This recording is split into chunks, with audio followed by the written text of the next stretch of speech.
പറഞ്ഞു. നിനക്ക് എന്താ വേണ്ടത്? പണമായിട്ടോ അതോ പറമ്പോ പാടമോ? എത്ര ഏക്കർ വേണം? ഒരു നിർബന്ധമേ ഉള്ളൂ, ഞാൻ മടുത്ത് അവസാനിപ്പിക്കുന്നത് വരെ ഞാൻ മാത്രമേ പാടുള്ളൂ. ശേഖര, അസമയത്തൊന്ന് വിളിച്ചപ്പോ വാതിൽ തുറന്നത് ഇരിക്കാൻ ക്ഷണിച്ചതും നിന്റെ കേമത്തരം കണ്ടിട്ടല്ല, എന്റെ മാന്യത. മുഖം കറുത്ത് എന്തെങ്കിലും പറയാൻ ഇടവരുത്താതെ പോവാൻ നോക്ക്. വേണ്ട, നാട്യമൊന്നും എന്റെ അടുത്ത് വേണ്ട. ആദ്യം നീലകണ്ഠൻ, പിന്നെ എന്റെ അമ്മാവൻ. ഇനി ഈ ഏഴിലക്കരയിൽ ആർക്കെങ്കിലും നീ പാവരിക്കുന്നുണ്ടെങ്കിൽ അത് ശേഖരനായിരിക്കണം. അതിന് യോഗ്യം ഞാൻ തന്നെ ഉള്ളൂ. യോഗ്യത? നീലകണ്ഠന്റെയും നിന്റെയും പേര് കൂട്ടി പറയാൻ നീ ഇനി ഒരു ജന്മം കൂടി ജനിക്കണം ശേഖര. ഞാൻ വഴങ്ങിയിട്ടുണ്ട് നീലകണ്ഠന്റെ മുമ്പിൽ. തേടി വന്നതല്ല, ആ പൗരുഷത്തിന്റെ മുന്നിൽ ഞാൻ ചെന്ന് വീഴുകയായിരുന്നു. ഒടുവിൽ എന്നോട് മാറി നിൽക്കാൻ പറഞ്ഞപ്പോൾ എന്റെ നിസ്സഹായാവസ്ഥയിൽ രക്ഷകനായി വന്നതായിരുന്നു നിന്റെ അമ്മാവൻ. ദുരുദ്ദേശത്തോടെയാണെങ്കിലും എനിക്ക് വേറെ വഴിയില്ലായിരുന്നു. നീ ഇപ്പോൾ അഹങ്കരിക്കുന്നുണ്ടാവും നീലകണ്ഠനെ വീഴ്ത്തിയെന്ന്. 10 ആളിന്റെ ബലവും ഇരുട്ടിന്റെ മറവും ഇല്ലാതെ നേർക്ക് നേരെ നിനക്കൊരു ചുക്കം ചെയ്യാൻ കഴിയില്ല. ഇപ്പോഴും ഈ നിലയിൽ 2 കാലി നിവർന്നു നിൽക്കാൻ കഴിയാത്തന്റെ വീരം പറയുന്നു. ചത്താലും തീരില്ല അവന്റെ മഹത്വം. ഓർമ്മ വെച്ച നാളെ തൊട്ട് ഞാൻ അനുഭവിക്കുന്ന നാണക്കേട്. കളിപ്പന്ത് കളിക്കുന്ന മൈതാനത്ത് അമ്പലക്കുളത്തി മുങ്ങാങ്കുഴിയിടുമ്പോ എന്നെ തോൽപ്പിക്കാനായി എന്നും അവനുണ്ടായിരുന്നു. ഇപ്പോ നിന്റെ രൂപത്തിൽ അവൻ എന്നെ ജയിക്കുകയാണ്. ഇല്ല, അവന്റെ നാശം, ഇഞ്ചിഞ്ചായി ചതഞ്ഞുള്ള അവന്റെ മരണം കാട്ടിത്തരാൻ നീ അടക്കമുള്ള എല്ലാവർക്കും. ഇനി എനിക്കത് വ്രതമാണ്. നോക്കിയോ?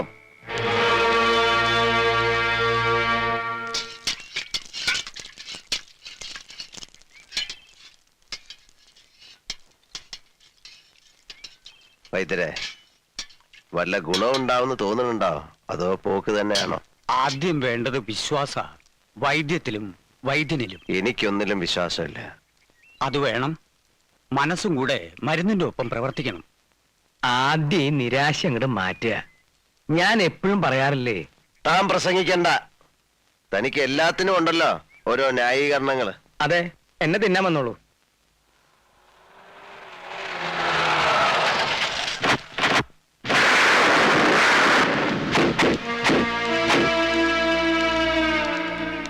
ആരാ അത്?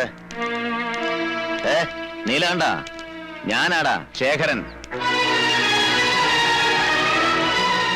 നീ ചത്തിട്ടില്ലെന്നറിഞ്ഞപ്പോഴാ എനിക്ക് സമാധാനായത്. ഇനി കളി ഞാൻ തുടങ്ങാൻ പോണേ ഉള്ളൂ. ഓരോന്ന് എണ്ണി പറഞ്ഞു ഞാൻ കുത്തും. എന്നിട്ട് ഇഞ്ചിഞ്ചായി. ഇല്ല, കൊല്ലില്ല. പകുതി ചത്ത നിന്നെ കൊല്ലുന്നതിൽ എന്താ രസം? ചികിത്സ നടക്കട്ടെ, ഞാൻ കാത്തിരിക്കാം. 2 കാലയിൽ എഴുന്നേറ്റ് നടക്കാറാവുമ്പോ നിന്നെ ഞാൻ എന്റെ അടുക്ക വരുത്തും. നീ എന്താടോ ഒന്നും മിണ്ടാത്തത്? എന്താടോ കളവ തന്റെ മുഖത്തൊരു കടുപ്പം? എന്നെ അങ്ങ് കടിച്ചു കയറി കളയുമെന്ന് തോന്നുന്നുണ്ടോ? കണ്ട നിർത്തടാ ചട്ടേ. ഓ, അപ്പൊ നിന്റെ നാക്ക് ഇറങ്ങിയിട്ടില്ലല്ലേ? ഇല്ലടാ നായിന്റെ മോനെ. കിടക്കട, ഉണക്കാണ്ട് കിടക്ക്.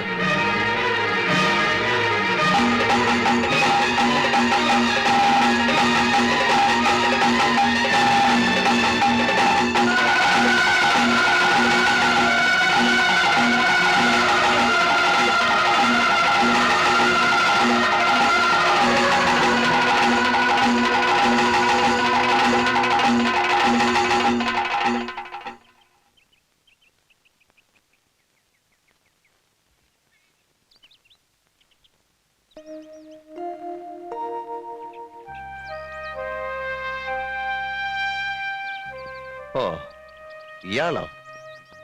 മരണം മരണം മരണം ആഗ്രഹിച്ചിട്ട് നടക്കാതെ പോയ നിരാശയോ അതോ ഈ കിടപ്പ് കാണുമ്പോഴുള്ള സന്തോഷോ? എന്താ ഇപ്പൊ മനസ്സിലെ? രണ്ടായാലും ജയം തന്നെ. നീലകണ്ഠന്റെ മേൽ ജയം. കുറച്ചുകൂടെ അടുത്തേക്ക് വരാം, വേണമെങ്കിൽ ഒന്ന് കാറ് തുപ്പാം. എന്തിനാ എന്റെ നീല ഇങ്ങനെ ഓരോന്ന് പറയണേ? സത്യമല്ലേ പറഞ്ഞുള്ളൂ വാര്യരെ. നീലകണ്ഠൻ ദ്രോഹിച്ചിട്ടുള്ളവരുടെ കൂട്ടത്തിൽ മുന്നിലല്ലേ ഈ കുട്ടി? ഞാൻ പോകുന്നു വാര്യമാവ. വന്നതിൽ സന്തോഷമുണ്ട് കേട്ടോ.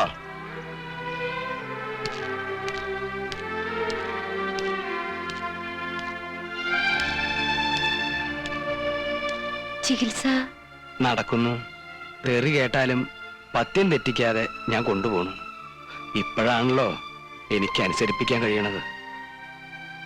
മുറിവുകളൊക്കെ കുറച്ച് ഭേദമായതായിരുന്നു. പക്ഷേ ഇന്ന് പിന്നെയും. എന്നോടൊരു വാക്ക് ചോദിക്കാതെ നീ എന്തിനവിടെ പോയി? മുമ്പ് അവിടെ പോയിട്ടുള്ളതെല്ലാം അച്ഛന്റെ ഇഷ്ടത്തിനായിരുന്നല്ലോ. ഇപ്പോ എന്റെ ഇഷ്ടത്തിനും കൂടി പോണം തോന്നി. ഭാനു, പ്രായം തികഞ്ഞ ഒരു പെണ്ണാണ് നീ. ആ ആഭാസൻ പ്രായം ചെന്ന 2 പെൺകുട്ടികളെയും കൊണ്ട് അച്ഛൻ ഈ പറയുന്ന ആഭാസന്റെ അവിടെ പാർക്കാൻ ചെന്നിരുന്നു. എന്നിട്ടൊന്നും സംഭവിച്ചില്ലെങ്കിൽ ഇപ്പൊ തീരെ ഭയക്കണ്ട.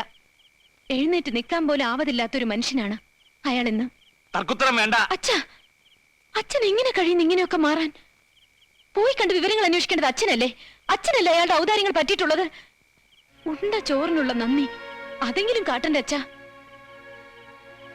വേറൊരുത്തന്റെ ഔദാര്യത്തില് ഇപ്പൊ 3 നേരം സുഭിക്ഷയായിട്ട് കഴിയാന്ന് വന്നപ്പോ എല്ലാം മറന്നു. മതി പ്രസംഗിച്ചത്. ഇനി ഞാൻ അറിയാതെ നീ എവിടെ പോകരുത്, മനസ്സിലായോ?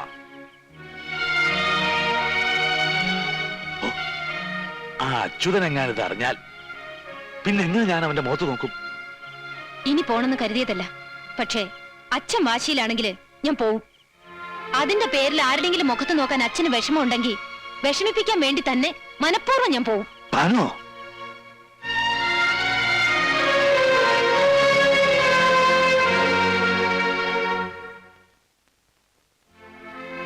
താൻ വരരുതായിരുന്നു.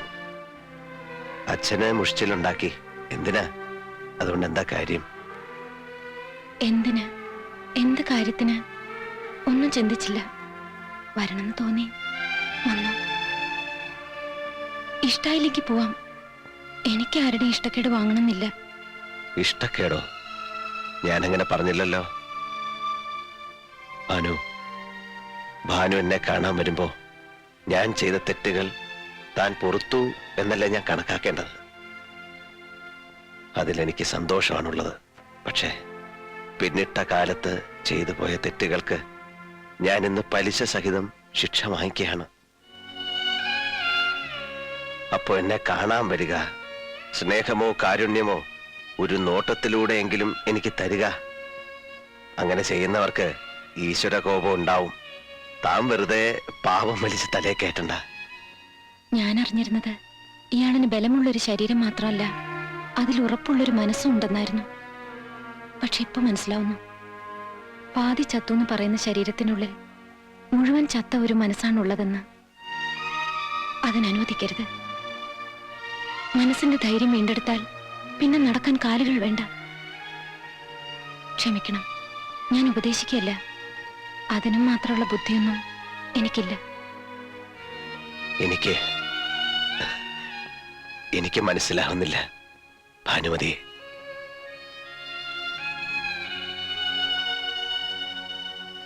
എനിക്ക് തിരിച്ചും.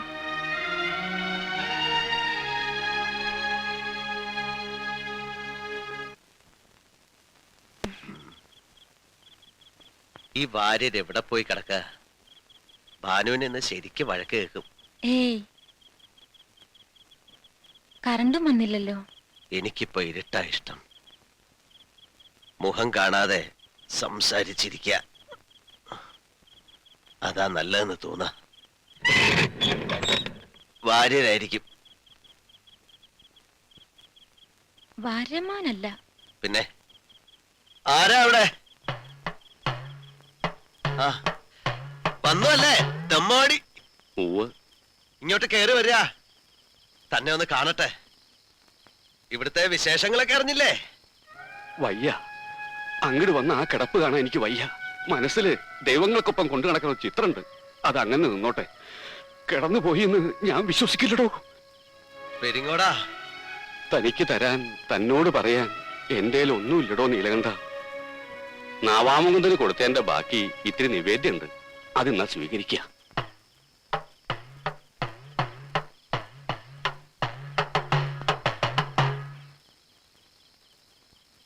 വന്ദേ മുകുന്ദ ഹരേ ജയ ശൗരേ സന്താപഹാരി മുരാരേ ദ്വാപര ചന്ദ്രിക ചർച്ചിതമാം നിന്റെ ദ്വാരകാപുരിയെവിടെ കിളിത്തിളക്കവും കോലക്കുഴൽ പാട്ടും അമ്പാടിപ്പൈക്കളും എവിടെ ക്രൂരനിഷാദ ശരം കൊണ്ടു നീറുമി നെഞ്ചിലെന്നാത്മപ്രണാമം പ്രേമസ്വരൂപനാം സ്നേഹസതീർത്ഥ്യന്റെ കാൽക്കലൻ കണ്ണീർ പ്രണാമം.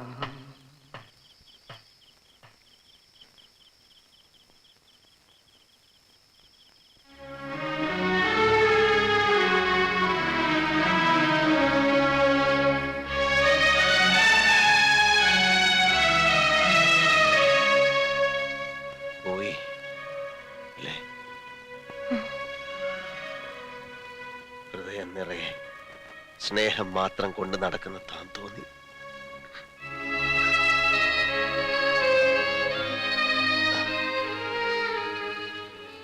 ഭാനുമതി,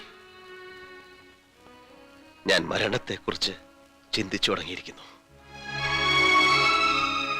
ഒച്ചയും അനക്കവും ഇല്ലാതെ നടന്നെത്തി എന്നെ കൊണ്ടുപോകാൻ മരണമെത്തുന്നത് ഞാൻ സ്വപ്നം കാണാറുണ്ട്.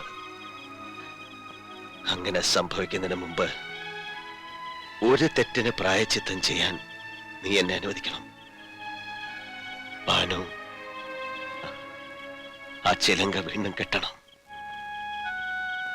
നിനക്ക് ഓർമ്മയുണ്ടല്ലോ, മുമ്പ് ഞാനത് ആവശ്യപ്പെട്ടപ്പോ നീ പറഞ്ഞത് എന്റെ മരണശേഷം മാത്രം അതിനെക്കുറിച്ച് ആലോചിക്കാമെന്നാണ്. ഇപ്പോ മരിച്ചതിന് തുല്യമല്ലേ?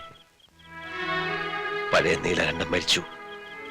ഈ ശരീരം ഒരു പാഴ് വസ്തുവാണ്. ജീവിച്ചിരിക്കുന്നതിന് തെളിവായി ഒരു സ്മാരകം മാത്രം. മറുത്തു പറയരുത്. എന്നോട് കാണിക്കുന്ന ഒരു ദയ, ഒരു പാവത്തിൽ നിന്നെങ്കിലും മുക്തി കിട്ടാൻ ഞാൻ നിന്നോട് അപേക്ഷിക്കുകയാണ്.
ഞാൻ കരുതിയത് അച്ഛൻ അറിയുമ്പോ വലിയ സന്തോഷാവുന്ന. അച്യുതേട്ടന്റെ കാര്യസ്ഥ പണി തുടങ്ങിയ പിന്നെ അച്ഛന് തേങ്ങയുടെയും ചക്കയുടെയും കണക്കെന്നേ ഉള്ളൂ. നൃത്തവും സംഗീതവും ഒക്കെ മറന്നുപോയി. നിനക്ക് സന്തോഷായോ? എനിക്ക് തൃപ്തിയായി. ചേച്ചി നൃത്തം തുടങ്ങിയാൽ മാത്രമല്ല, മൂപ്പര് തന്നെ അതിന് കാരണക്കാരനായല്ലോ എന്ന് ഓർക്കുമ്പോ.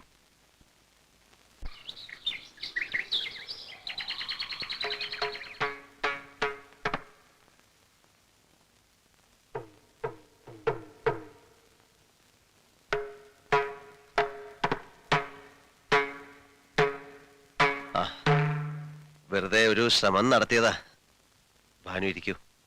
പണിക്കർ സാറിനെ ഒന്ന് അറിയിക്കായിരുന്നു. അറിയിച്ചു കഴിഞ്ഞല്ലോ. ഭാനു എന്താ കരുതിയത്? മറുപടിയും വന്നു. അദ്ദേഹം വരുന്നുണ്ട്. ഓ, ആ, കൂടെ ഡൽഹിയിൽ എന്റെ സുഹൃത്തായ CS ഉണ്ട്. അയാൾ നാഷണൽ TVക്ക് വേണ്ടി ഒരു പ്രോഗ്രാം തയ്യാറാക്കുന്നുണ്ട്. കേരളത്തിൽ വെച്ചാ എന്റെ ഷൂട്ടിംഗ്. ഭാനുവാ ആ പരിപാടിയുടെ ഡെമോൺസ്ട്രേഷൻ നടത്തുന്നത്. എങ്ങനെ? ഇത്രയൊന്നും പെട്ടെന്ന്. എന്താ കരുതിയത് നീലകണ്ഠനെ കുറിച്ച്? ഞാനിവിടെ വെറുതെ ഇരിക്കാന്നാ? എഴുന്നേൽക്കണോ? അങ്ങനെ ഒരു ചിന്ത ഇല്ലാതില്ല. ഞാൻ സഹായിക്കാം. പ്രയാസാവും. ശ്രമിക്കാലോ.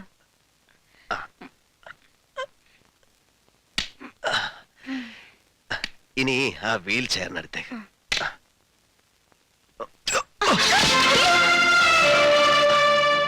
പുതിയ ജന്മമല്ലേ, അപ്പോ പിച്ച വെച്ച് നടന്നു പഠിക്കണം. ഒരുപാട് വീണാലല്ലേ നടക്കാനാവൂ. കണ്ടിട്ടില്ലേ കുട്ടികളെ? എന്താ ഈ കാട്ടണത് നീല? എനിക്ക്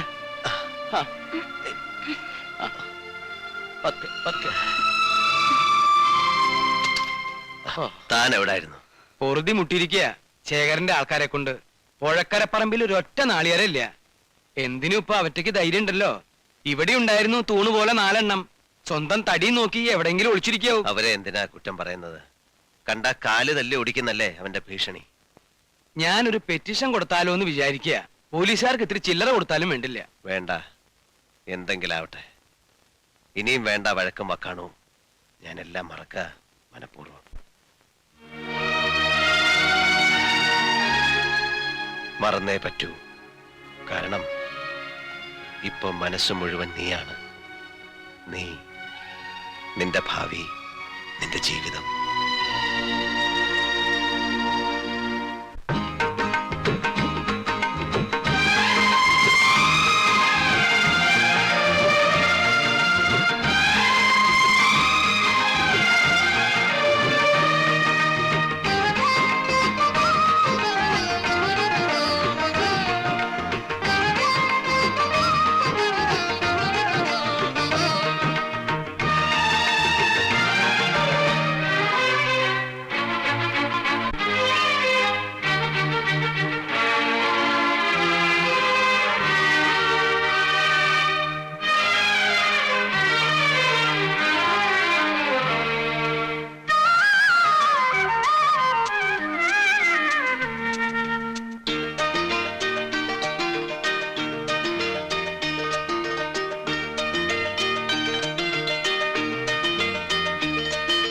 മേടപ്പൊന്നണിയും കൊന്ന പൂക്കണിയായി തീലിക്കാവുകളിൽ താലപ്പൂപ്പൊലിയായി. മേടപ്പൊന്നണിയും കൊന്ന പൂക്കണിയായി തേലിക്കാവുകളിൽ താലപ്പൂപ്പൊലിയായി. തങ്കത്തേറും കുളിരന്തി താരകങ്ങൾ മഴവന്ന ദീപരാജിയായി. മേടപ്പൊന്നണിയും കൊന്ന പൂക്കണിയായി തീലിക്കാവുകളിൽ താലപ്പൂപ്പൊലിയായി.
മേടപ്പൊന്നണിയും കൊന്ന പൂക്കണിയായി തീലിക്കാവുകളിൽ താലപ്പൂപ്പൊലിയായി.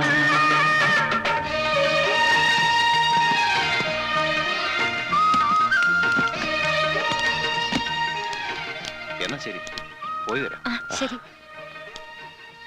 ആ,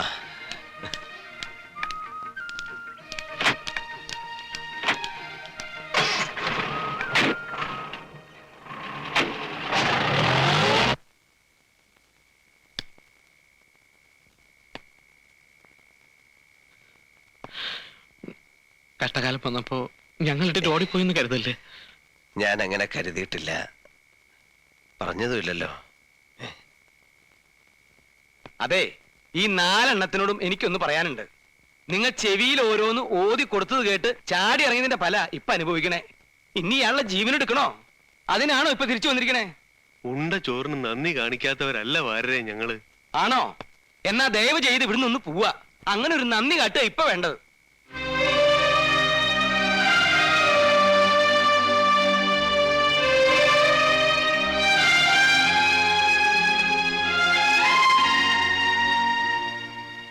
നീലം വീണപ്പോ നമ്മൾ കാവല് വേണമായിരുന്നു. തെറ്റന്നെ നമ്മൾ കാണിച്ചത്.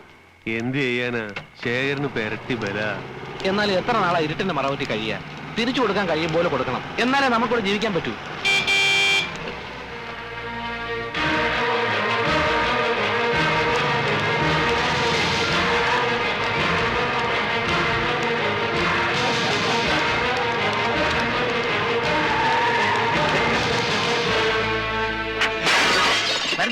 വിടരുത്, ഈ നായ വിടരുത്.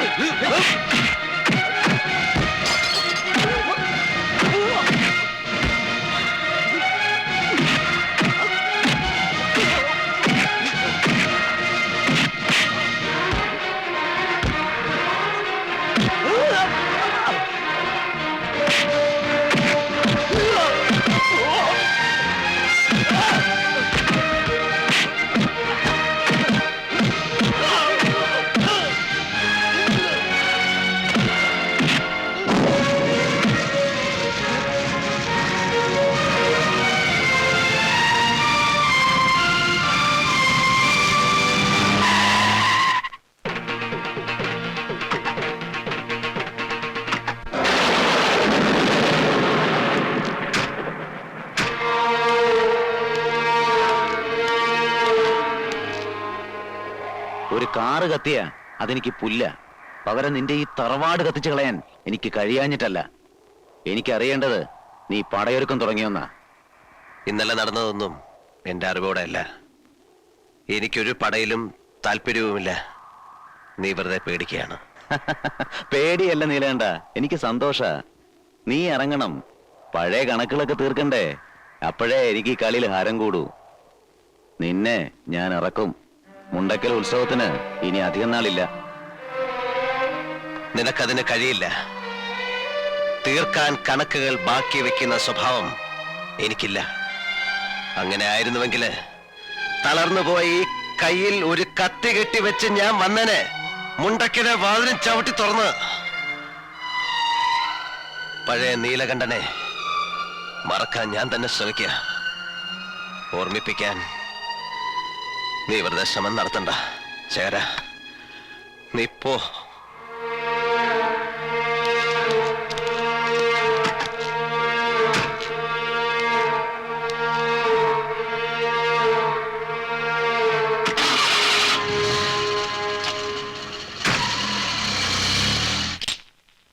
അങ്ങനെ മുണ്ടക്കല് കൊടി കയറി.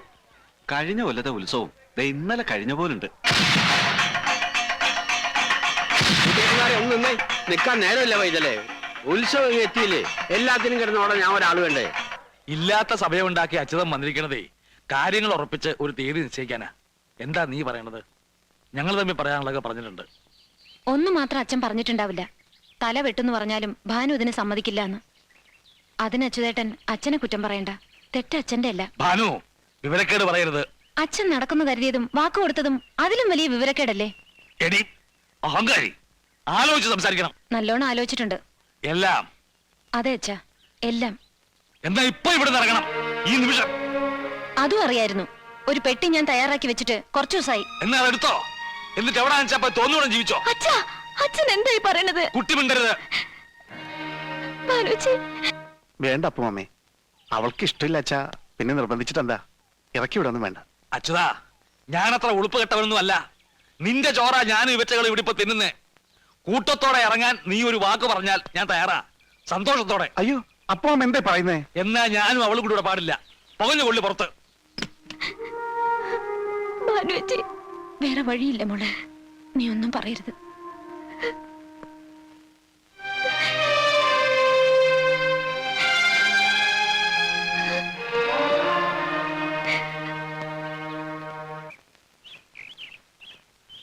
അപ്പോ അത്രത്തോളായില്ലേ? ഇറങ്ങിപ്പോകാൻ അച്ഛൻ തന്നെ പറഞ്ഞു. ആ ഒരു സന്തോഷമുണ്ട്. സ്വന്തം തീരുമാനത്തിൽ ഇറങ്ങിയതല്ല എന്ന് പറയാലോ. സത്യം അതല്ലെങ്കിലും. വരേ, ആ പെട്ടിയും എടുത്തോളൂ. ഇവിടെ ആർക്കും വേണ്ടാത്ത രണ്ട് അനാഥ ആത്മാക്കളുടെ കൂടെ കഴിയാം. വാ കുട്ടി. അകത്ത് ഒരുപാട് മുറികളുണ്ട്. ഇനി അടുക്കളയുടെയും കലവറയുടെയും താക്കോല് ഞാൻ അങ്ങ് തരും. എന്നിട്ട് താനെങ്ങടാ കാശിക്കോ? അത് മനസ്സിൽ വെച്ചോളൂ. ഇനിയുള്ള കാലം ബാനുവിന്റെ കൈകൊണ്ട് വല്ലതും വെച്ചുണ്ടാക്കി കഴിച്ചിട്ട് ഞാനൊന്ന് സുഖമായിട്ട് കഴിയാൻ പോവാ. അപ്പോ ഇയാൾ ഇവിടെ അടുക്കളപ്പണിക്ക് വന്നതെന്നാ തന്റെ വിചാരം? മംഗലശ്ശേരിക്ക് അപ്പുറത്ത് വിശാലമായ ഒരു ലോകം ഭാനുവിനെ കാത്തിരിപ്പുണ്ട്. യാത്ര തുടങ്ങാനാ ഭാനു ഇങ്ങോട്ട് വന്നത്. ചെല്ലു, ഇയാൾ ഇങ്ങനെ പല വിഡ്ഢിതരങ്ങളും പറയും. വാര്യരെ അങ്ങനെ പൊട്ടനാക്കല്ലേ. ഇത്തിരി ബുദ്ധിയൊക്കെ എനിക്കുണ്ട്. ഞാനേ കുറച്ചോണം കൂടുതലുണ്ടതാ. ഡിങ്ക ഡിങ്ക. കൂടുതൽ ഉണ്ണുന്നതാണ് ബുദ്ധിയുടെ മാനദണ്ഡം എന്ന് വെച്ചാ തനിക്ക് കുറച്ചൊന്നും അല്ല, കൂടുതൽ എന്നാ ബുദ്ധി. ഡിങ്കി ഡിങ്ക.